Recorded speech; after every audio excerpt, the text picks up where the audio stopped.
Percubaan seredup hampir 2 juta batang rokok gagal.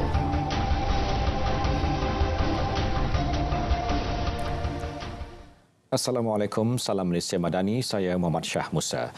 Cubaan seredup 1.81 juta batang rokok pelbagai jenama bernilai 1.3 juta ringgit termasuk cukai digagalkan.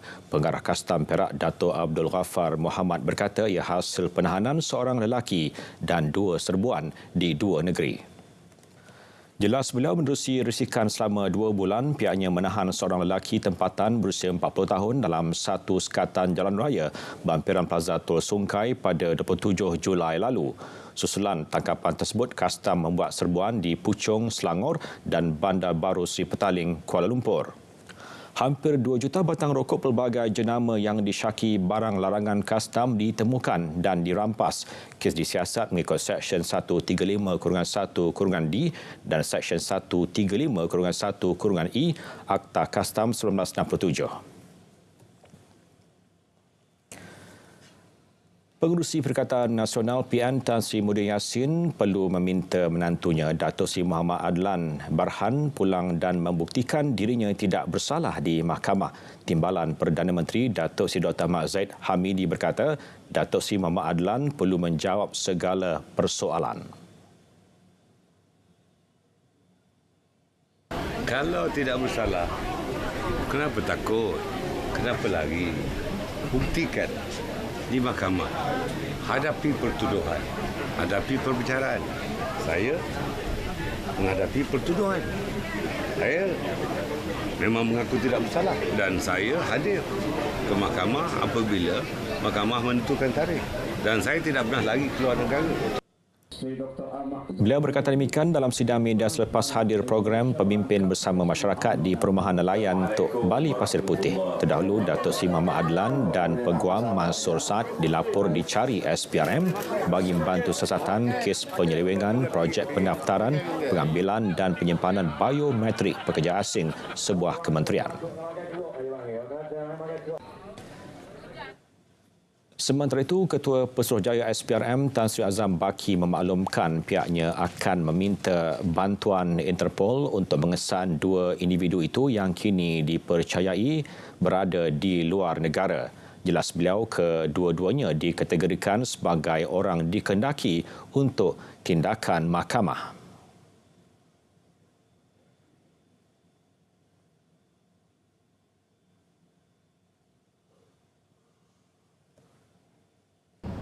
Ya, tindakan itu akan dibuat sekiranya dalam tempoh tertentu, terdekat ini.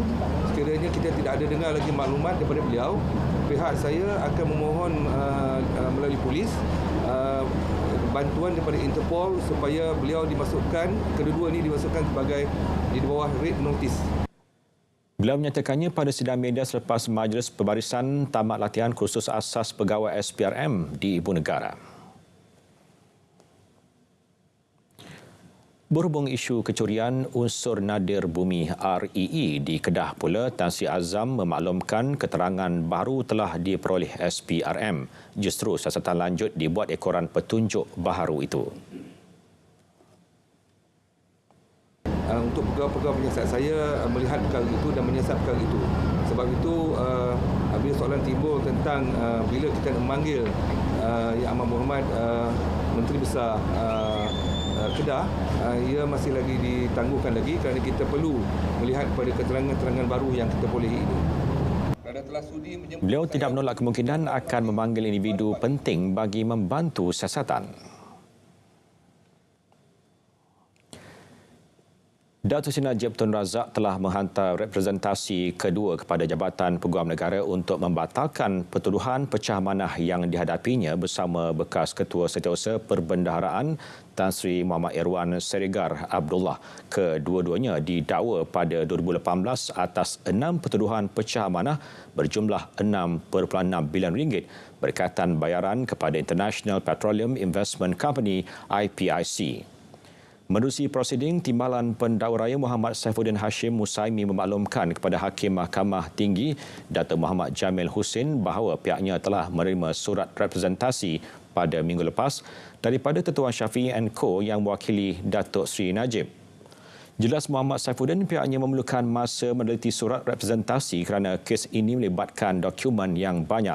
Beliau juga telah diarah memohon satu lagi tarikh pengurusan kes untuk Peguam Negara Tan Sri Idrus Harun mempertimbangkan representasi berkenaan. Hakim Muhammad Jamil menetapkan 12 September depan untuk pengurusan kes. 2 tahun lalu, Datuk Seri Najib pernah mengemukakan representasinya tetapi telah ditolak. Manakala pada 2020, Tan Sri Muhammad Irwan juga telah mengemukakan representasinya bagaimanapun tidak dijawab AGC. Sehubungan itu, beliau menghantar permohonan representasi baru pada Mac lalu. Kertas siasatan berkaitan kumpulan ajaran sesat The Ahmadi kini di peringkat akhir untuk disiapkan. Menurut pengarah Jawi Datuk Muhammad Ajib Ismail, kertas siasatan lengkap akan dibawa ke Jabatan Pendakwaan Syariah untuk tindakan lanjut. Beliau berkata Jawi tidak akan berkompromi terhadap sebarang perbuatan bercanggah dengan ajaran Islam.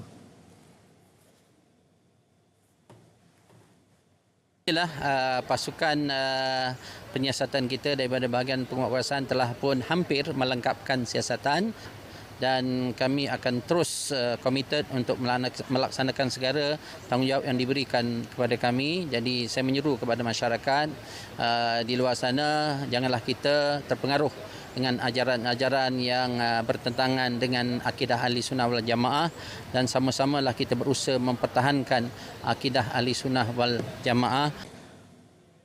Beliau temi selepas Majlis Pelancaran Bulan Kebangsaan dan Kibar Jalur Gemilang sempena Pimpinan Bulanan Warga Jawi.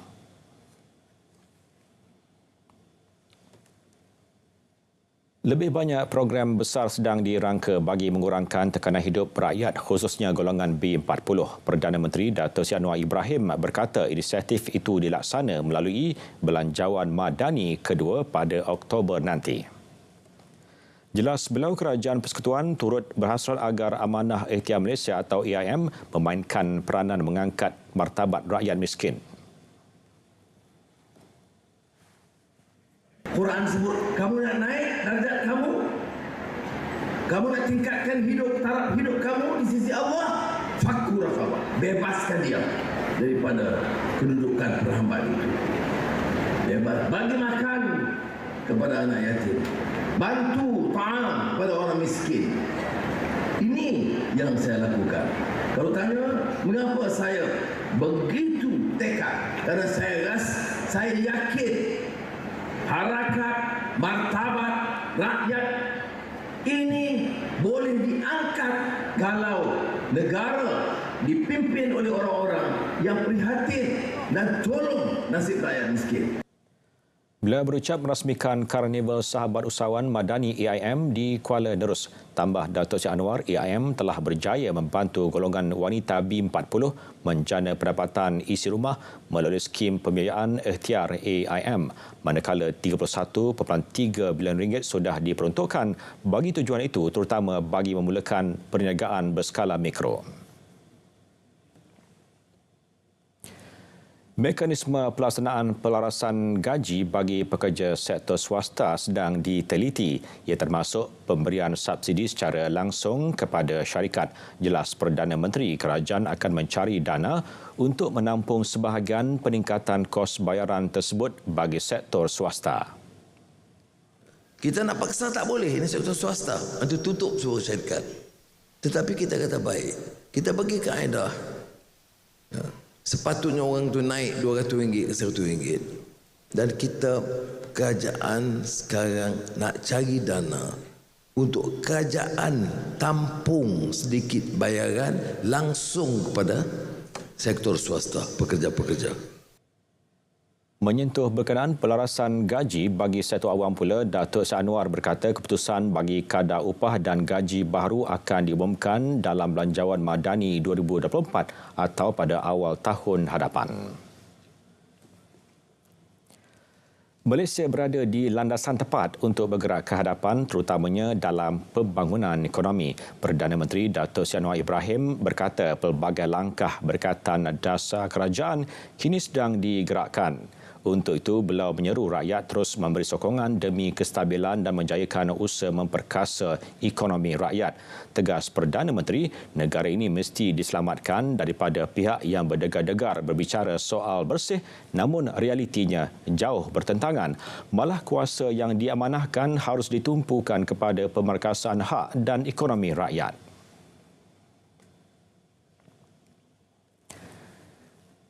Kerajaan Perpaduan telah menunjukkan hasil awal yang baik sejak mengambil alih pemerintahan negara. Menteri Ekonomi Rafizi Ramli berkata selain kadar inflasi berada pada paras terendah dalam tempoh 12 bulan, keyakinan pelabur juga semakin pulih.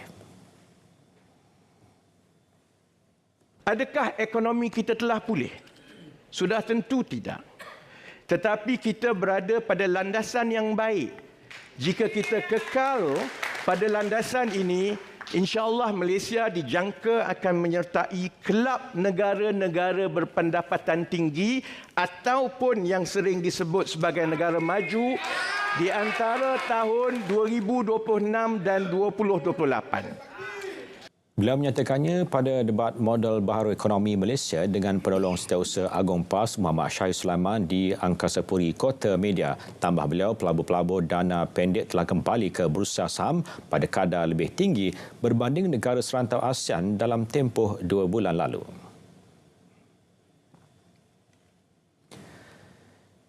Sementara itu, Rafizi turut memaklumkan masalah struktur ekonomi negara tidak boleh diatasi dengan cara berhutang. Sebaliknya, ia harus diselesaikan dengan mengembangkan ekonomi ke tahap yang lebih baik dan hasilnya boleh disalurkan terus kepada rakyat.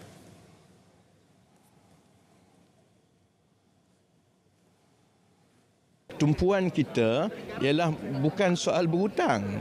Tumpuan kita ialah bagaimana untuk meningkatkan pendapatan negara secara tidak berhutang supaya kita boleh bayar hutang dalam tempoh 4-5 tahun ini, mula bayar hutang, dan pada masa yang sama dengan perbelanjaan yang ada itu dapat disasarkan kepada lebih ramai rakyat kita.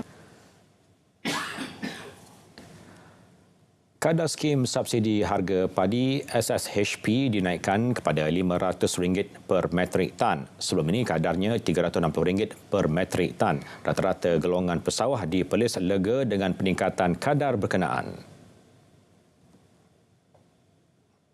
Bagi petani kami ni, kalau naik tu memang diperlukan lah kan.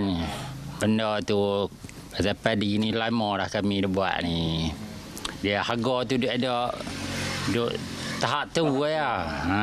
Kalau naik tu alhamdulillah lah, kami memang alu-alukan lah. Eloklah naik kenaikan sebab acun pun duk naik, upah pun duk naik. Seiring eloklah ngam lah bagi pendapatan padi untuk orang yang golongan buat padi ni. Memang setuju sangatlah kenaikan tu. Tahu berapa lama dah yang tak naik. Kenaikan kadar SSHP juga menjadi khabar gembira buat pesawah di Melaka. Bagi saya ini bertepatan dengan apa yang diwawarkan oleh Perdana Menteri kita lah.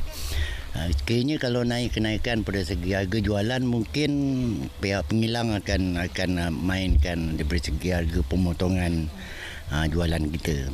Tapi kalau untuk kenaikan pada subsidi jualan kita, ianya dapat membantu bukan sikit-sikit, mungkin daripada segi pembelian baju apa semua untuk meningkatkan lagi jualan padi kita. Kenaikan sebanyak RM140, kenaikan terbesar yang tidak pernah berlaku sebelum ini. Dan sesungguhnya kenaikan ini akan sangatlah membantu pesawah-pesawah di dalam menyediakan hasil padi yang lebih baik lagi, insya-Allah. Pesawah di Negeri Sembilan juga mengakui inisiatif itu menambah pendapatan selain meningkatkan pengeluaran padi.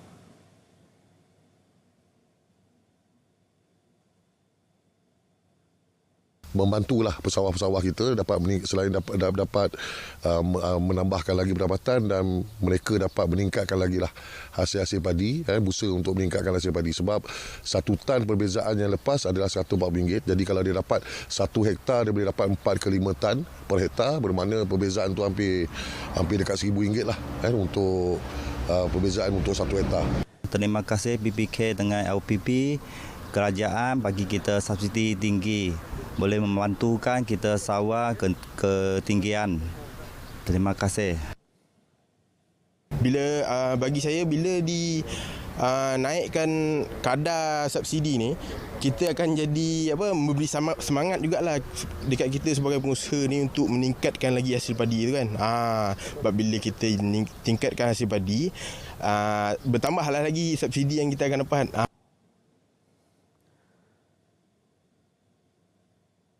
Keputusan kerajaan turut disambut baik pesawah di Lembaga Kemajuan Pertanian Muda MADA. Jawatankuasa Penyelaras Pertubuhan Peladang Kawasan PPK MADA berkata kadar kenaikan SSHP itu menunjukkan keperhatianan kerajaan yang mendengar keluhan pesawah tentang kenaikan kos operasi dan input pertanian. Sementara itu, satu lagi inisiatif iaitu insentif pasca bayar rahmah penjawat awam yang diumum pada Isnin terus mendapat reaksi positif. Baguslah inisiatif yang kerajaan sarankan ni, yang bagi tahun ni baguslah untuk kaki kerajaan. Sekurang-kurangnya adalah sikit untuk ringankan beban kita. Kita boleh lagi tambah dia punya untuk anak-anak tu baguslah. Ni sempena yang specialnya sebab dia tawarkan tu RM60 sebulan. Sempena kita pula dia akan lancarkan 31 Ogos ni, kita akan menyambut bulan kebangsaan yang ke-66 tahun. So kita boleh nampak kat situ signifikannya 66 dengan RM60 dan RM60 sebulan. Penawaran insentif pasca bayar rahmah penjawat awam akan bermula 31 Ogos ini. Semua penjawat awam akan menikmati rebate RM10 sebulan untuk mana-mana pakej pasca bayar sedia ada. Bantuan sara hidup BSH sebanyak RM300 sebulan yang dipanjangkan bagi veteran tidak berpencen pada usia 60 tahun juga disambut baik. Insentif yang berkuat kuasa bulan September itu akan memberi faedah kepada lebih 40,000 individu. Saya ingin mengucapkan terima kasih pada kerajaan kerana telah mengambil keputusan terhadap 2 perkara penting kepada veteran-veteran kita, bekas-bekas angkatan tentera yang telah banyak berjasa kepada negara. Iaitu apabila kerajaan memutuskan bantuan sara hidup RM300 sebulan yang diberi kepada mereka apabila mereka berusia 60 tahun. Sebelum ini 80 tahun. Sesungguhnya 20 tahun perbezaan itu besar maknanya, dan kita percaya bahawa kerajaan telah melakukan pengorbanan beberapa ratus juta ringgit untuk membantu veteran. Memang selama ni kita masih berhidup, tapi sekurang-kurangnya jasa dan pengorbanan veteran-veteran tetap dikenang. Itulah tanda prihatin kerajaan pada kami. Bukan amount atau jumlah menjadi keutamaan, tetapi keprihatinan serta penghargaan oleh kerajaan kepada kami. Pelbagai program pembangunan orang asli ditawarkan kerajaan khususnya melibatkan belia. Menurut Timbalan Perdana Menteri Datuk Seri Dr. Ahmad Zahid Hamidi, inisiatif dilaksana agar komuniti itu dapat menikmati kemajuan negara seiring masyarakat lain. Beliau yang juga Menteri Kemajuan Desa dan Wilayah memaklumkan agenda pembangunan memperkasa orang asli akan diteruskan supaya masyarakat orang asli dapat terus menikmati kesejahteraan dan kemajuan di Malaysia dari aspek ekonomi, sosial, kesihatan serta pendidikan. Selain itu, beliau turut mengucapkan selamat menyambut Hari Orang Asli Sedunia 2023 yang bertemakan Belia Orang Asli sebagai ejen perubahan diri. Warga penyiaran disaran memanfaatkan sepenuhnya fasiliti dan teknologi di Kota Media yang kini beroperasi sepenuhnya. Menteri Komunikasi dan Digital Fahmi Fadil berkata, pembangunan Kota Media sebagai mercu penyiaran perlu dimanfaatkan bagi menghasilkan kandungan terbaik sekaligus menjadi ikon penyiaran teknologi digital negara ini. Saya sangat berbangga warga RTM, warga penyiaran akan ada beberapa fasiliti terbaru dengan peralatan terkini. Malah untuk pengunjung-pengunjung yang akan menjadi penonton kepada program-program yang diterbitkan oleh RTM, saya harap ia akan dapat dimanfaatkan sebaik mungkin, digunakan sepenuhnya dan saya pasti tahap produksi yang lebih tinggi akan dapat kita saksikan daripada warga RTM selepas ini, insya-Allah. Beliau berkata demikian selepas menghadiri mesyuarat pasca Kabinet dan sesi lawatan rasmi di Menara Angkasa Puri Kota Media. Fahmi berkesempatan melawat auditorium Seri Angkasa selain berkunjung ke studio orkestra dan rakaman serta Plaza Irama bagi meninjau cara pengoperasian dijalankan. Mesyuarat Jemaah Menteri secara dasarnya bersetuju untuk tidak meneruskan pembinaan lapangan terbang antarabangsa Tioman baharu. Menteri Sumber Asli, Alam Sekitar dan Perubahan Iklim Nik Nazmi Nik Ahmad berkata pihaknya mengambil maklum kebimbangan yang disuarakan kerana penebusan kawasan perlindungan marin akan mengakibatkan kemusnahan terumbu karang. Jelas beliau menerusi kenyataan kawasan itu merupakan habitat penting pelbagai spesies hidupan laut dan juga tarikan utama ke Pulau Tioman yang diwartakan sebagai taman laut. Walaupun hasrat pembinaan lapangan terbang baru adalah untuk menarik lebih ramai pelancong, ia akan merosakkan tarikan semula jadi Pulau Tioman, sekaligus membawa kepada pelancongan yang tidak mampan. Pihaknya telah selesai melaksanakan proses pameran awal laporan penilaian kesan kepada alam sekeliling EIA bagi cadangan pembinaan lapangan terbang itu. Sejumlah 1.2 bilion ringgit nilai kerugian diunjurkan akibat jenayah penipuan dalam talian atau skamer sepanjang tahun ini. Menteri Dalam Negeri Datuk Seri Saifuddin Nasution Ismail berkata, statistik jenayah itu dilihat semakin membimbangkan sehingga mampu mengatasi kerugian jenayah lain seperti kecurian. Bilangan kes yang dilapor. Kemudian daripada kes dilapor itu membawa kepada nilai kerugian sebenar. Jadi kita buat unjuran ya. Mana kalau ikut trend kes yang dilaporkan sehingga kepada unjuran itu boleh mencecah sehingga 1.2. Ini tadi dibincang dalam mesyuarat Jemaah Menteri melalui kertas Majlis Sosial Negara yang satu daripada komponen laporannya adalah tentang insiden jenayah skamer.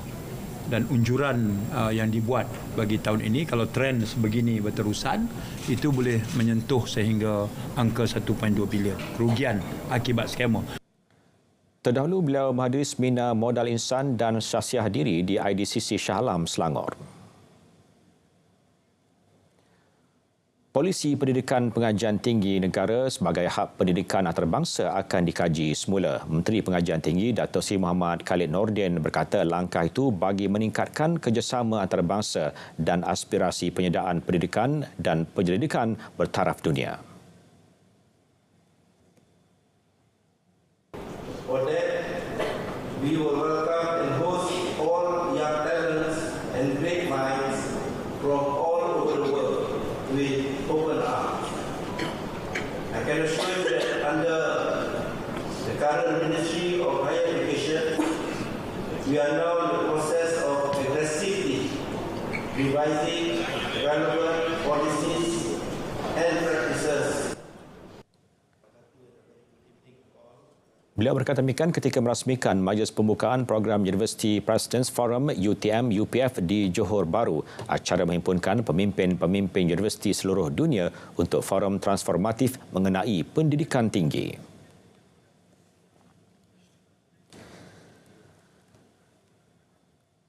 Tenaga Nasional Berhad TNB mewujudkan laluan lorong hijau sebagai solusi cekap dan mesra alam sekitar kepada syarikat-syarikat pengendali pusat data di Malaysia. Usaha tersebut akan mempercepat proses pendaftaran dan kelulusan sekaligus melancarkan pembangunan serta operasi pusat-pusat data.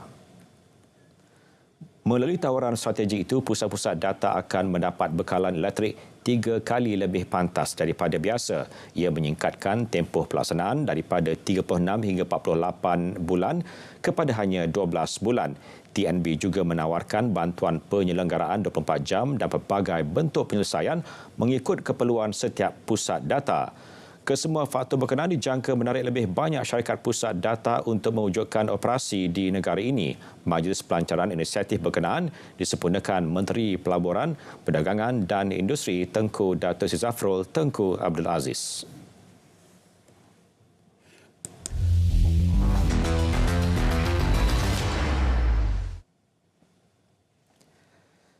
Perkembangan sukan, bola sepak Liga Super, Perak FC bangkit daripada prestasi buruk sebelum ini selepas menewaskan Penang FC 3-1 di Stadium Perak, Ipoh. Ini adalah kemenangan keempat anak buah Yusri Ceklah musim ini selepas 19 perlawanan.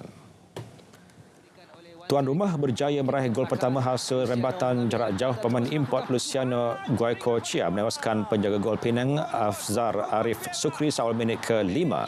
Bos Gaurus mengadakan jaringan hasil rembatan deras Wan Zai Haikal Wan Nur pada minit ke-23. Meskipun Perak berjaya merapatkan jurang pada minit ke-74 menerusi Alif Iqbal Rizal Anwar, namun jaringan Sio Sionong seminit kemudian memastikan 3 mata menjadi milik Perak. Kemenangan 3-1 bagaimanapun tidak mengubah kedudukan Perak yang kekal di tangga ke-11, 3 mata di belakang Penang FC. Berikut keputusan perlawanan lain-lain.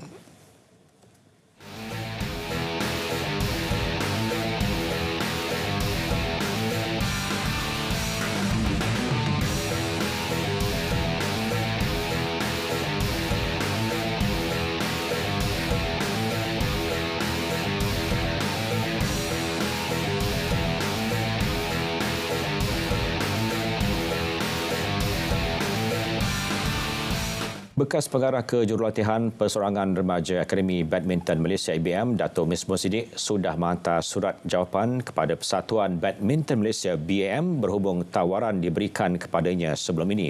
Pengurus pribadinya Nur Kamal Ahmad bagaimanapun tidak dapat mendedahkan isi kandungan surat berkenaan. Beliau juga tidak dapat mengesahkan sama ada terdapat syarat dikenakan Dato' Misbah sekiranya beliau bersetuju kembali ke ABM. BAM pada hujung bulan lalu bertindak menamatkan khidmat Dato' Misbah sebagai pengarah kejurulatihan Perseorangan Remaja ABM. Namun Badan Induk Badminton itu mengubah keputusan seminggu kemudian dengan memberi tawaran kepada legenda badminton negara itu menghabiskan kontraknya hingga hujung tahun ini. Penerjun muda semakin meningkat naik. Veteran Rodick Laces berhasrat meraih pingat dalam penampilan sulung sukan Asia 2022 di Hangzhou, China pada September. Atlet berusia 18 tahun itu yakin mampu melakar kejutan berdasarkan prestasi semasa dipamerkannya ketika ini. Menurut veteran, pingat perak dan gangsa adalah sasaran realistik buat dirinya.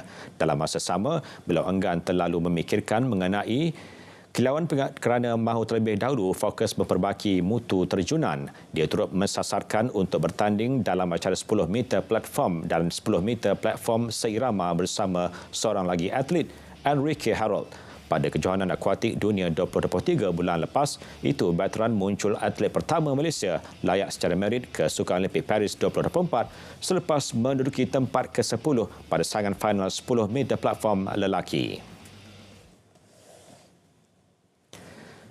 Berita tengah malam berakhir di sini. Saya Muhammad Syah Musa, Malaysia Madani, tekad perpaduan, penuh harapan. Assalamualaikum dan selamat malam.